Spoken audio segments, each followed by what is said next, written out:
Helicopter கிட்ட சீக்கிரம் போகணும் வாங்க. வெள்ளத்தில் சிக்கிய கர்ப்பிணி பெண் தோளில் சுமந்து கொண்டு வந்த இந்திய ராணுவ வீரர்கள். பஞ்சாப்ல இருக்க பல கிராமங்கள் அதிக கனமழைனால பாதிக்கப்பட்டு மக்கள் மீள முடியாத துயரத்துல இருக்காங்க. இந்த சமயத்துல சம்மோவல் கிராமம் கனமழையினால பாதிக்கப்பட்டு அங்க ஏற்பட்ட வெள்ளத்துல மூழ்கி போயிருக்கு. இந்த கிராமத்துல பிரசவ வலியால் துடிச்சிட்டு இருந்த கர்ப்பிணி பெண்ணை மீட்க ராணுவ வீரர்கள் போயிருக்காங்க.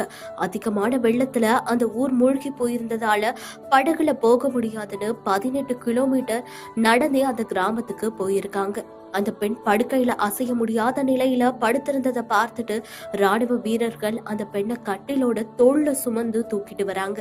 அது மட்டும் இல்ல, எப்படியாச்சும் ஹெலிகாப்டர் கிட்ட போயிடணும் அப்படின்னு சொல்லி ரொம்பவே வேகமா பத்திரமா அந்த பொண்ணு தூக்கிட்டு வராங்க. பக்கத்திலேயே அவளுடைய கணவரும் மகளும் வராங்க. அவங்க 3 பேரையும் எப்படியோ ஹெலிகாப்டர் கிட்ட கூட்டிட்டு வந்துட்டாங்க. இந்திய ராணுவ வீரர்கள் 3 பேரையும் ஹெலிகாப்டர்ல ஏத்தி அவங்களோட உறவினர்கள் வீட்டுக்கு அனுப்பி வைக்கிறாங்க. கர்ப்பிணி பெண்ணை தோல்ல சுமந்து வந்து காப்பாத்தின நம்ம நாட்டு வீரர்களுக்கு பலரும் அவங்களோட பாராட்டுக்களை தெரிவிச்சிட்டு வராங்க.